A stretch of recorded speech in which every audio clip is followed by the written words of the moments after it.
সে এক এমন মানুষ যাকে অনেকে ভাবে হিরো, অনেকে ভাবে ভিলেন, কিন্তু তার প্রতিটা কথা, প্রতিটা টুইট পুরো দুনিয়াতে আলোড়ন তোলে। Donald J Trump, billionaire, TV star, আর এখন আবার প্রেসিডেন্ট। কিন্তু সে কি সত্যি এক ভিশনারি জিনিয়াস, নাকি এক বিপজ্জনক পাগল যে কেওয়াসকে ভালোবাসে? আজকে সেটাই জেনে নেব। ওয়াশিংটন পোস্টের রিপোর্ট অনুযায়ী ট্রাম্প তার প্রথম টার্মে দিয়েছে প্রায় 30,573টা ভুল বা বিভ্রান্তিকর বিবৃতি, মানে প্রতিদিন গড়ে 21টা। হিস্ট্রিতে একমাত্র প্রেসিডেন্ট যিনি দুবার ইমপিচড, একবার ইউক্রেন প্রেসার কেসে, আর একবার জানুয়ারি 6 এর ক্যাপিটাল রায়টের জন্য।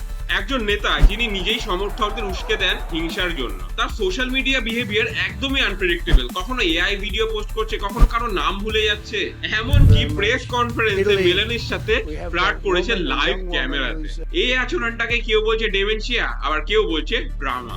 কোভিড এর সময় ব্লিচ ইনজেকশন রিমার্ক, হ্যারিকেন ম্যাপে শার্পি দিয়ে ভুল আঁকা, আর অ্যাক্সেস হলিউড স্ক্যান্ডেল, আর সবকিছুর বলে বলেছিল I don't care anything.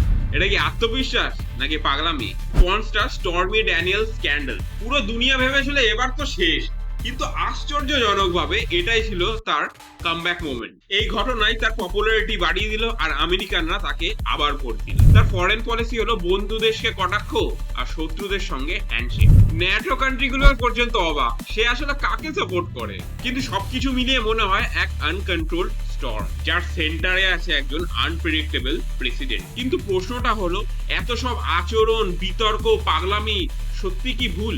Maybe not. Trump জানে মিডিয়া কিভাবে কাজ করে, যত বড় বিতর্ক তত বড় হেডলাইন। সে বুঝেছিল in today's world attention is the power. তাই হয়তো সে ইচ্ছে করেই ভুলভাল মন্তব্যগুলো করে। বিগ বস নামে একটা রিয়েলিটি শো হয়, যেখানটাতে প্রতিযোগীরা সবসময় এমন কিছু চেষ্টা করে যাতে ক্যামেরার ফোকাস তার দিকেই থাকে, এবং যেই প্রতিযোগীরা নিউট্রাল থাকে, অকারণে ঝগড়া করে না, মন্তব্য করে না, তাদেরকে বিগ বস হাউস থেকে এলিমিনেট করে দেওয়া হয়। অর্থাৎ টিকে থাকতে গেলে লাইমলাইটে থাকতেই হবে। ব্লিচ রিমার্ক, শার্পি ম্যাপ, এই ঘটনাগুলো যতই মজা শোনাক না কেন, দিনের শেষে তার নাম ট্রেন্ডিং এই থাকে। পাবলিক আউটরিচকে সে বানিয়ে ফেলে ফ্রি পাবলিসিটি। আর মেলনির সাথে ফ্লার্ট করা, কেউ ভাবে তার এই আচরণ চারিত্রিক দুর্বলতা, কিন্তু বিশ্লেষকরা বলেন এটা ছিল ডেলিবারেট ডিস্ট্রাকশন। প্রেস কনফারেন্সে প্রশ্ন ঘোরানোর জন্য অসাধারণ কৌশল। স্টর্মি স্ক্যান্ডালের পর তার কামব্যাক কোনো অ্যাক্সিডেন্ট না, পিওর পলিটিক্যাল থিয়েটার। সে সিম্প্যাথি আর অ্যান্টি এস্টাবলিশমেন্ট ন্যারেটিভ পারফেক্ট ভাবে ব্যবহার করেছে। 2016 ইলেকশনে অডস ছিল